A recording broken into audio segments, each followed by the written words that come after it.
Hey guys, it's Comic Colors Dudes here. Today we are here at Universal Orlando for day one of Orlando Informer. For those of you that don't know what that is, it is an after-hours event that is held at both Islands of Adventure and Universal Studios Florida, where the park closes early at 7 o'clock, and we have access on Friday until 12:30 a.m. and on Saturday until 1:30 a.m. So it's going to be a very long night. We're here around 2 o'clock to go through City Walk a little bit, and then we're going to get to go to the reception for Orlando Informer. Then they let us in at 5 o'clock. We get unlimited free food, drink, rides, everything. It's one of the best value events ever. It's a little expensive, but definitely worth it for everything you get. But first, we're going to swing around through the store, Nintendo store on City Walk, which if you've been to Epic, it's not too different from what you have over there. And we're just going to hang out until it's time. Now, if you guys watched my video from when I visited during Horror Nights, you would have saw the progress on Rip Ride Rockit demo where the lift hill was still standing in most of the non-inverting loop, but now the ride is completely gone. There's nothing left of it. Plenty of new footers going in for the new coaster that will be replacing it, but this is a crazy sight right here with no Rip Ride Rockit at all. All right, we've just been admitted to go backstage to the reception where we get our wristband and everything. There we go. All right, we've been let in 15 minutes early. We're gonna start off with Hulk since it only has a 10-minute wait.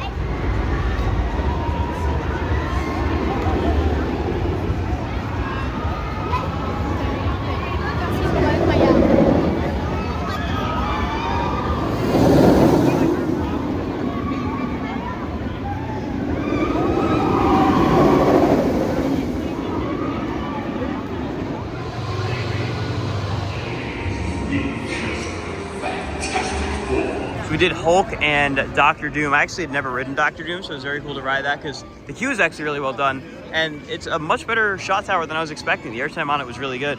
And Hulk was running good, a little on the rougher side, but that was all right. Now we're gonna go into Seuss Landing, or Grinchmas as they're calling it. And I'm gonna go ride Cat in the Hat because I've never ridden Cat in the Hat. I always skip it. I figure I might as well do it now before ERT starts and I have options to ride better rides.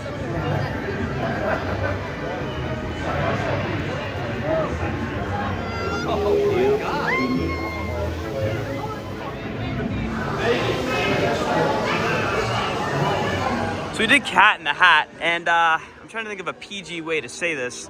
That was the most bizarre ride I've ever been on. You know, substituting in many other phrases.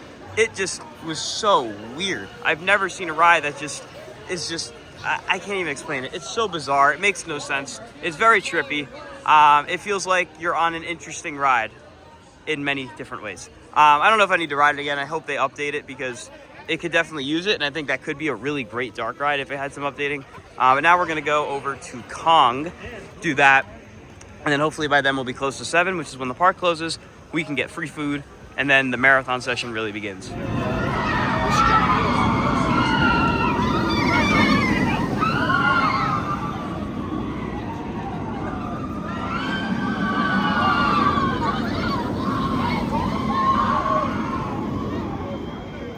This ride always cracks me up because from the outside it looks like one of the best rides in the park, but I mean, it's just okay.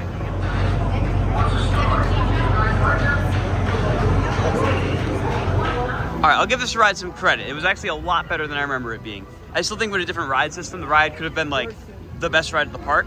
But all things considered, it is actually a pretty good ride. For whatever reason, I don't remember most of the ride. I remembered it just being the screen and then the giant animatronic, but there was a lot more to it, so I'll give it credit.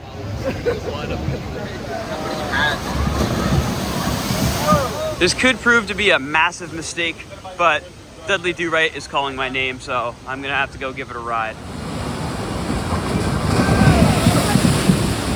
That was it. This might be the most instant regret I have ever felt in my life. That was way too wet. All right, Informer has officially begun. We just had some food over at Cafe 4, and now it is time for one of my favorite dark rides ever, Spider-Man. Spider-Man still holds up as one of my favorite dark rides ever, and definitely a strong contender for the best dark ride ever. It's just such a classic, flawless ride. Now we're gonna head to the back of the park to Hogsmeade and Jurassic Park. Hagrid's was still saying that it was down, as well as Forbidden Journey, which I'm hoping is not the case, because usually what I do at Orlando Informer is I'll do my run through Islands of Adventure. Then when I go over to studios, that is where I stay for the rest of the night. So definitely gonna do a few laps on VelociCoaster for sure. And hopefully Hagrid's opens by the time we're over there. Oh, I just missed it, but apparently there's a drone and fireworks show going on over there. All right, here we are at the main event. VelociCoaster. It does have a line, so we'll see what happens.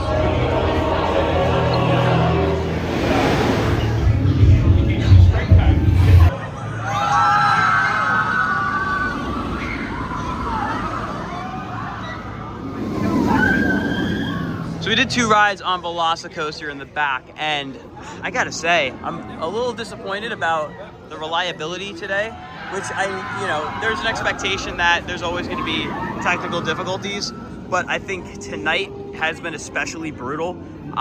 This went down while we were in line, and it was down when we first got in line, and the reason it went down was because of a rollback, which a rollback recovery on this is very simple from what I understand. I mean, it just relaunches on the second launch, backwards and forwards, like a swing launch. And we watched it happen twice, but it took forever for them to get it back up.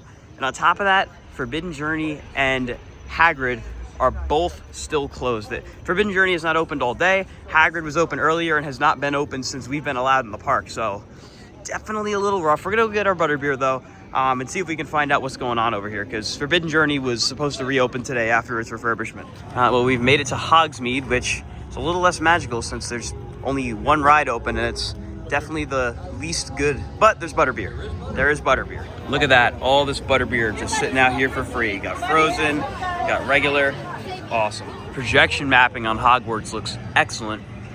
Too bad we can't go ride the ride inside because it is closed. It's not delay, it is closed. Unfortunately, it looks like we are going to be taking the loss on Hagrid's tonight. We've now made the switch over to Universal Studios. Our first ride over here in Studios is going to be Transformers. We did Transformers, it was good. I just like Spider-Man a lot more, but it's a good ride. Now we're gonna go over to probably my favorite ride in this park, which is Revenge of the Mummy. Looks like they got a little rave going on for us for Orlando Informer at the Palace. All right, we just got off Revenge of the Mummy, one of my all-time favorite rides. It's just so much fun, especially when you get the back row, it's great. And we got lots of energy over here in this area as well. We're definitely gonna be back for some more Mummy later because marathoning Mummy is so much fun. But we're probably gonna head towards Diagon Alley now. That way we can get some ice cream and ride Gringotts. Now, through the brick walls into Diagon Alley. Now it's time for Escape from Gringotts.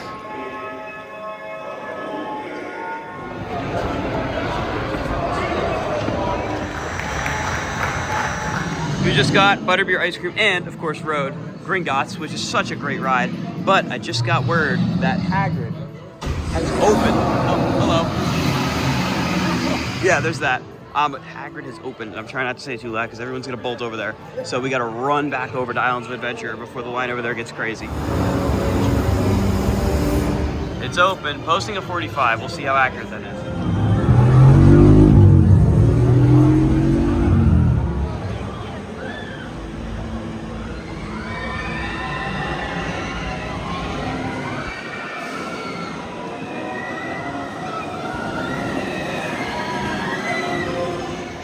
Dragonfire could not have been smoother. Well, for apart from the...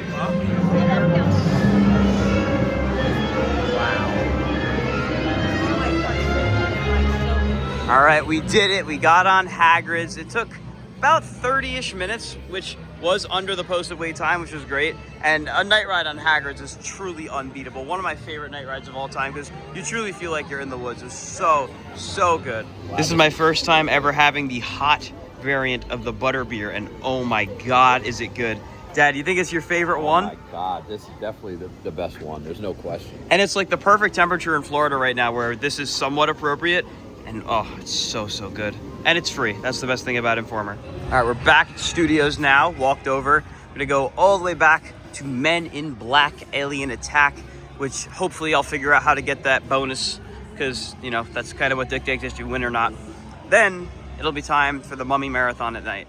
All right, time for the ultimate competition. All right, so we did Men in Black twice.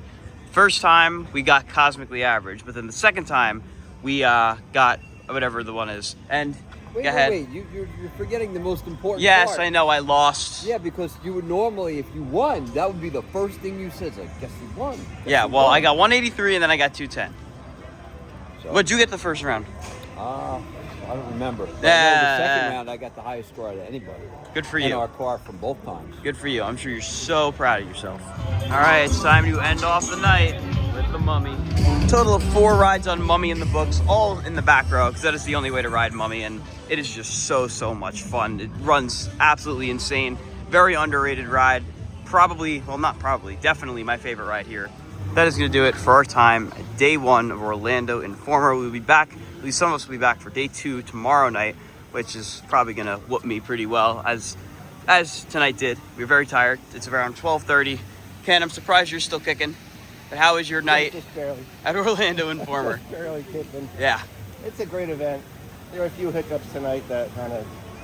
Yeah, that downtime was not great. But it worked out. Got It did. everything I wanted to do. Yeah? And I'm tired, so... Yeah, I couldn't have stayed much longer anyway. Dad? It was a great night. A couple hiccups. I mean, sometimes you got to expect it, right? I mean, it happens. It does happen. Food was good. Had a lot of butterbeer. That Hot butterbeer, yeah. Woo, man, that's like a #1 for hot drinks right now. And we finally got Ken to admit that butterbeer is good. The frozen butterbeer. Yes, I don't like regular butterbeer either, but frozen And butterbeer. you had some crazy kind of ice cream too, right? Yeah, chocolate chili. The chocolate chili ice cream. Very Went interesting. back for seconds right. All right, a little addendum to the vlog. It is now Saturday, the next day. We're here back at Informer. We're ending it a little earlier though, because you could probably tell we are so tired. But we actually went to Disney in the morning, did Dinosaur. It is about to be Sunday. Yeah, Sammy's here now. Hello, Sammy. Yeah, hi. We did Dinosaur. What else did we do? No, not Smugglers. Rise of the Resistance, Tower of Terror, Guardians a bunch of times.